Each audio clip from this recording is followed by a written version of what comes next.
ਤਕਰੀਬਨ 5000 ਫਲਾਈਟਾਂ ਲੇਟ ਹੋਈਆਂ ਨੇ, ਫਲਾਈਟਸ ਲੇਟ ਹੋਈਆਂ ਨੇ। 2 ਦਿਨ ਦੇ ਵਿੱਚ 48 ਘੰਟੇ ਲੱਗ ਜਾਣਗੇ, ਜਿੰਨਾ ਚਿਰ ਆਪਰੇਸ਼ਨ ਨਾਰਮਲ ਹੋਣਗੇ।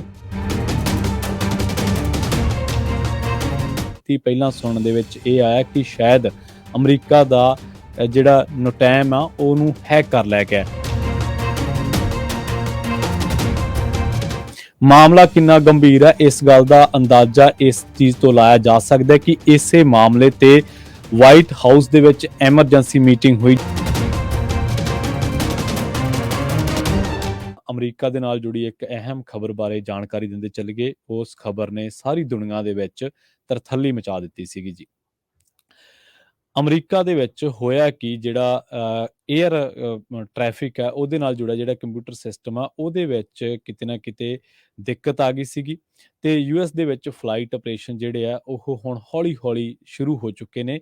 ਤਕਰੀਬਨ 5000 ਫਲਾਈਟਾਂ ਲੇਟ ਹੋਈਆਂ ਨੇ, ਫਲਾਈਟਸ ਲੇਟ ਹੋਈਆਂ ਨੇ। 450 ਤੋਂ ਵੱਧ ਫਲਾਈਟ ਜਿਹੜੀਆਂ ਨੇ ਉਹਨਾਂ ਨੂੰ ਕੈਂਸਲ ਕਰਨਾ ਪਿਆ। 2 ਦਿਨ ਦੇ ਵਿੱਚ 48 ਘੰਟੇ ਲੱਗ ਜਾਣਗੇ, ਜਿੰਨਾ ਚਿਰ ਆਪਰੇਸ਼ਨ ਨਾਰਮਲ ਹੋਣਗੇ। ਪਰ ਫਿਲਹਾਲ ਨਾਰਮਲ ਹੋ ਚੁੱਕੇ ਨੇ। ਨੋਟੈਮ ਜਿਹਨੂੰ ਅਸੀਂ ਨੋਟਿਸ ਟੂ ਏਅਰ ਮਿਸ਼ਨਸ ਕਹਿੰਦੇ ਆ, ਉਹਦੇ ਵਿੱਚ ਖਰਾਬੀ ਆ ਗਈ ਸੀ ਤੇ ਇਸੇ ਕਰਕੇ ਅਮਰੀਕਾ ਦੇ ਵਿੱਚ ਜਿਹੜਾ ਏਅਰ ਟ੍ਰੈਫਿਕ ਆ ਉਹ ਠੱਪ ਹੋ ਗਿਆ ਸੀਗਾ। ਦੁਨੀਆ ਭਰ ਦੇ ਵਿੱਚ ਇਸ ਖਬਰ ਨੇ ਤਰਥੱਲੀ ਮਚਾ ਦਿੱਤੀ। ਪਹਿਲਾਂ ਸੁਣਨ ਦੇ ਵਿੱਚ ਇਹ ਆਇਆ ਕਿ ਸ਼ਾਇਦ ਅਮਰੀਕਾ ਦਾ ਜਿਹੜਾ ਨੋਟੈਮ ਆ ਉਹਨੂੰ ਹੈਕ ਕਰ ਲਿਆ ਗਿਆ ਜਾਂ ਨੋਟਿਸ ਟੂ ਏਅਰ ਮਿਸ਼ਨਸ ਆ ਉਹਨੂੰ ਹੈਕ ਕਰ ਲਿਆ ਗਿਆ। ਪਰ ਬਾਅਦ ਦੇ ਵਿੱਚ ਜਿਹੜੀ ਫੈਡਰਲ ਐਵੀਏਸ਼ਨ ਐਡਮਿਨਿਸਟ੍ਰੇਸ਼ਨ ਹੈ, ਜਿਹਨੂੰ ਅਸੀਂ ਫੈ ਵੀ ਕਹਿ ਦਿੰਦੇ ਹਾਂ, FAA, ਉਹਦੇ ਮੁਤਾਬਕ 4 ਘੰਟਿਆਂ ਦੀ ਦਿੱਕਤ ਤੋਂ ਬਾਅਦ ਫਲਾਈਟ ਆਪਰੇਸ਼ਨਸ ਹੌਲੀ-ਹੌਲੀ ਸ਼ੁਰੂ ਹੋ ਚੁੱਕੇ ਨੇ।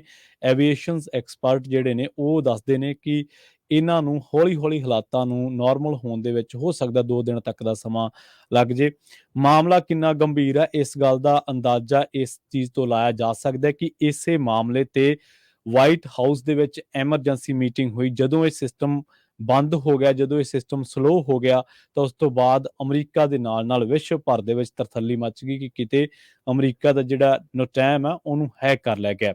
ਉਸ ਤੋਂ ਬਾਅਦ ਰਾਸ਼ਟਰਪਤੀ ਜੋ ਬਾਈਡਨ ਨੇ ਟਰਾਂਸਪੋਰਟ ਸੈਕਟਰੀ ਤੋਂ ਰਿਪੋਰਟ ਤਲਬ ਕੀਤੀ। ਬਾਅਦ ਦੇ ਵਿੱਚ ਜਦੋਂ ਮੀਡੀਆ ਦੇ ਨਾਲ ਗੱਲਬਾਤ ਕੀਤੀ ਗਈ, ਪਤਾ ਲੱਗਿਆ, ਜਾਂਚ ਹੋਈ ਕਿ ਕੀ ਹੋਇਆ, ਤਾਂ ਉਸ ਤੋਂ ਬਾਅਦ ਕਿਹਾ ਕਿ ਜਿੰਨੇ ਵੀ ਏਅਰਕ੍ਰਾਫਟ ਨੇ ਉਹ ਸੇਫ ਲੈਂਡਿੰਗ ਕਰ ਸਕਦੇ ਨੇ। ਹਾਂ, ਇਹ ਜ਼ਰੂਰ ਹੈ ਕਿ ਹੁਣ ਅਸੀਂ ਕਿਸੇ ਨੂੰ ਟੇਕ ਆਫ ਦੀ ਜਿਹੜੀ ਮਨਜ਼ੂਰੀ ਆ ਉਹ ਨਹੀਂ ਦੇ ਸਕਦੇ। ਅਮਰੀਕਾ ਦੇ ਹਵਾਲੇ ਤੋਂ ਇਹ ਬਹੁਤ ਵੱਡੀ ਖਬਰ ਆ ਔਰ ਵਿਸ਼ਵ ਭਰ ਦੇ ਵਿੱਚ, ਕਿਉਂਕਿ 5000 ਫਲਾਈਟਸ ਲੇਟ ਹੋਣੀਆਂ, 450 ਡੋਮੈਸਟਿਕ ਫਲਾਈਟਸ ਨੂੰ ਕੈਂਸਲ ਕਰਨਾ, ਇਹ ਕੋਈ ਛੋਟੀ ਮੋਟੀ ਗੱਲ ਨਹੀਂ ਹੈ। ਤੇ ਜਦੋਂ ਗੱਲ ਏਅਰ ਟ੍ਰੈਫਿਕ ਦੀ ਆ ਜਾਂਦੀ ਹੈ ਤਾਂ ਉਦੋਂ ਦਿੱਕਤਾਂ ਹੋਰ ਪਰੇਸ਼ਾਨੀਆਂ ਵੱਧ ਜਾਂਦੀਆਂ ਨੇ।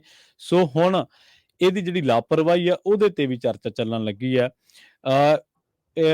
ਪਤਾ ਲੱਗਿਆ ਨਿਊਯਾਰਕ ਟਾਈਮਸ ਦੇ ਮੁਤਾਬਕ ਜਿਹੜੀ ਖਬਰ ਆਈ ਆ ਉਹਦੇ ਮੁਤਾਬਕ ਫੈਡਰਲ ਐਵੀਏਸ਼ਨ ਦੇ ਵਿੱਚ ਐਡਮਿਨਿਸਟ੍ਰੇਸ਼ਨ ਦੇ ਵਿੱਚ ਕੋਈ ਵੀ ਪਰਮਾਨੈਂਟ ਚੀਫ ਨਹੀਂ ਹੈ। ਇਹਦੇ ਤੇ ਹੁਣ ਬਹੁਤ ਸਾਰੀਆਂ ਉਂਗਲਾਂ ਉੱਠ ਰਹੀਆਂ ਨੇ। ਪਿਛਲੇ ਹਫ਼ਤੇ ਬਾਈਡਨ ਨੇ ਫਿਲਿਪ ਵਾਸ਼ਿੰਗਟਨ ਨੂੰ ਨੋਮੀਨੇਟ ਕੀਤਾ ਸੀਗਾ। ਹੁਣ ਦਿੱਕਤ ਇਹ ਹੈ ਕਿ ਉਹਨਾਂ ਦੇ ਨਾਮ ਨੂੰ ਸੈਨੇਟ ਤੋਂ ਮਨਜ਼ੂਰੀ ਮਿਲਦੀ ਹੈ ਜਾਂ ਸੈਨੇਟ ਦੇ ਸੈਸ਼ਨ ਦੇ ਵਿੱਚ ਇੰਤਜ਼ਾਰ ਦੇ ਵਿੱਚ ਇਹ ਜਿਹੜੀ ਅਪਾਇੰਟਮੈਂਟ ਹੈ ਇਹ ਲੜਕੀ ਹੋਈ ਹੈ, ਮਤਲਬ ਇਹ ਹਲੇ ਸਿਰੇ ਨਹੀਂ ਲੱਗੀ।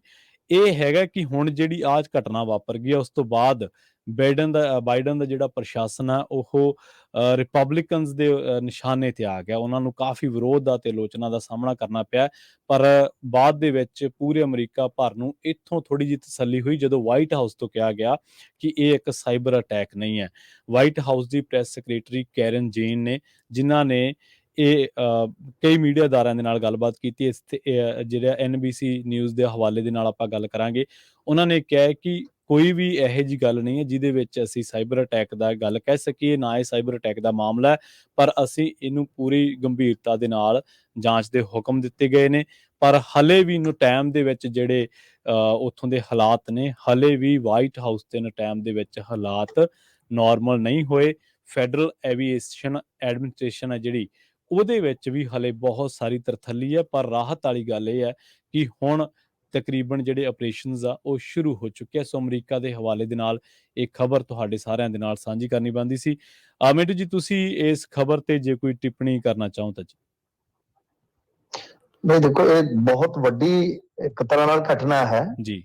ਵੈਸੇ ਤੇ ਅਮਰੀਕਾ ਦੇ ਵਿੱਚ ਇਸ ਤਰ੍ਹਾਂ ਦੀ ਗੜਬੜ ਨਹੀਂ ਹੁੰਦੀ, ਪਰ ਗੱਲ ਕੀ ਹੈ ਕਿ ਹੁਣ ਜਦੋਂ ਸਾਰਾ ਕੁਝ ਤਕਨੀਕ ਤੇ ਨਿਰਭਰ ਹੈ ਤਾਂ ਬਹੁਤ ਹੱਦ ਤੱਕ ਇਹ ਤੇ ਕਦੇ ਆਪਾਂ ਉਮੀਦ ਲਾ ਹੀ ਨਹੀਂ ਸਕਦੇ ਕਿ ਸਾਰੀ ਲੋਕਾਈ ਦੇ ਜਦੋਂ ਤੱਕ ਇਹ ਲੋਕਾਈ ਚੱਲੇਗੀ ਉਦੋਂ ਤੱਕ ਕੋਈ ਫੇਲਿਅਰ ਨਹੀਂ ਹੋਏਗੀ। ਜੀ ਸਿਸਟਮੈਟਿਕਲੀ ਫੇਲਿਅਰ ਕਦੇ ਕਦੇ ਹੋ ਜਾਂਦੀ ਆ, ਪਰ ਇਹ ਇਲੈਕਸ਼ਨਾਂ ਦੇ ਵਿੱਚ ਵੀ ਮੁੱਦਾ ਉੱਠਿਆ ਕਿ ਇਹਨਾਂ ਦੀਆਂ ਇਲੈਕਸ਼ਨਾਂ 'ਚ ਵੀ ਰੂਸ ਨੇ ਦਖਲ ਦਿੱਤਾ ਸੀਗਾ। ਬਾਅਦ ਦੇ ਵਿੱਚ ਇਹ ਚੀਜ਼ਾਂ ਹੁਣ ਹੈਕ ਨਾਲ ਤੁਸੀਂ ਕਹਿ ਰਹੇ ਹੋ ਕਿ ਹੈਕਿੰਗ ਦੀ ਤਾਂ ਇਹ ਘਟਨਾ ਨਹੀਂ ਹੈ, ਜੀ ਤਾਂ ਘੱਟੋ ਘੱਟ ਇਹਦੀ ਪੁਸ਼ਟੀ ਕੀਤੀ ਹੈ। ਹਾਂਜੀ ਪਰ ਗੱਲ ਇਹ ਹੈ ਕਿ ਹਾਲੇ ਜਾਂਚ ਪੜਤਾਲ ਜਦੋਂ ਪੂਰੀ ਹੋਏਗੀ ਫਿਰ ਪਤਾ ਲੱਗੇਗਾ, ਤੁਹਾਡੀਆਂ ਏਜੰਸੀਆਂ ਜਦੋਂ ਦੱਸਣਗੀਆਂ ਆਫੀਸ਼ੀਅਲੀ ਕਿ ਹਾਂਜੀ ਵਾਕਿਆ ਕੀ ਹੋਇਆ। ਨੋਟਾਮ ਤਾਂ ਇਹਦੀ ਇੱਕ ਤਰ੍ਹਾਂ ਨਾਲ ਕਹਿ ਲਓ ਕਿ ਕੋਡ ਲੈਂਗੁਏਜ ਹੁੰਦੀ ਹੈ, ਉਹ ਇੱਕ ਪੈਟਰਨ ਹੈ ਜਿਹਦੇ ਤੇ ਕੰਮ ਕਰਦੇ ਨੇ ਇਹ। ਜੀ ਜੀ ਮੰਨ ਲਓ ਕਿਸੇ ਇਲਾਕੇ ਦੇ ਵਿੱਚ ਕੁਝ ਫਲਾਈਂਗ ਐਕਟੀਵਿਟੀਜ਼ ਚੱਲ ਰਹੀਆਂ ਤਾਂ ਉਹਦੀ ਜਾਣਕਾਰੀ ਪਹਿਲਾਂ ਹੀ ਨੋਟਾਮ ਦੇ ਜ਼ਰੀਏ ਦੇ ਦਿੱਤੀ ਜਾਂਦੀ ਹੈ। ਮਸਲਨ 에ਅਰ ਸ਼ੋ ਹੈ, ਪੈਰਾਸ਼ੂਟ ਜੰਪਿੰਗ ਹੈ, ਗਲਾਈਡਿੰਗ ਇਵੈਂਟ ਹੈ, ਜਾਂ ਇਸ ਤਰ੍ਹਾਂ ਦਾ ਕੁਝ ਵੀ ਹੈ, ਤਾਂ ਇਹ ਪਹਿਲਾਂ ਹੀ ਜਾਣਕਾਰੀ ਜਿਹੜੀ ਪਾਇਲਟਸ ਤੇ ਕਰੂ ਨੂੰ ਹੋ ਜਾਂਦੀ ਹੈ। ਹੁਣ ਤੁਸੀਂ ਦੇਖੋ ਕਿ ਜੇ ਇਹ ਜਾਣਕਾਰੀ ਨਹੀਂ ਹੈ ਕੀਤੀ ਤਾਂ ਫਿਰ ਬਹੁਤ ਵੱਡਾ ਇੱਕ ਤਰ੍ਹਾਂ ਨਾਲ ਝਮੇਲਾ ਹੈ। ਜੀ ਸੋ ਇਹ ਚੀਜ਼ਾਂ ਛੋਟੀਆਂ ਨਹੀਂ ਆ, ਹਾਲ ਦੀ ਘੜੀ ਇੰਤਜ਼ਾਰ ਕਰਦੇ ਆ ਕਿ ਕਾਰਨ ਅਸਲੀ ਕੀ ਰਹੇ ਨੇ। ਪਰ ਜੋ ਵੀ ਹੈ ਅਮਰੀਕਾ ਦੇ ਲਿਹਾਜ਼ ਨਾਲ ਦੇਖੋਗੇ ਤਾਂ ਬਹੁਤ ਵੱਡੀ ਇਹ ਘਟਨਾ ਹੈ। ਪਰ ਇਹੋ ਜੀ ਘਟਨਾ ਇੱਕ ਇੰਡੀਆ 'ਚ ਵੀ ਵਾਪਰੀ ਆ ਪਿਛਲੇ ਦਿਨੀ, ਉਹ ਤੁਸੀਂ ਨਹੀਂ ਗੌਲੀ ਹੋਣੀ ਸ਼ਾਇਦ।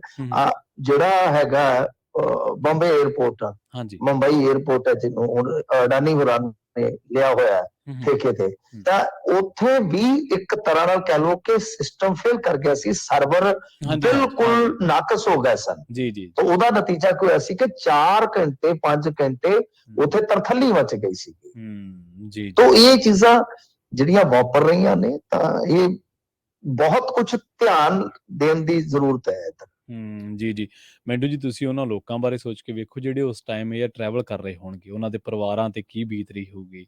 ਸਰਕਾਰਾਂ ਦੇ ਵਿੱਚ ਵਾਈਟ ਹਾਊਸ ਤੇ ਐਮਰਜੈਂਸੀ ਮੀਟਿੰਗ ਹੋਈ ਹੈ, ਸੋ ਕੀ ਜੀ ਸਰਕਾਰ ਬਿਲਕੁਲ ਹਾਂ ਜੀ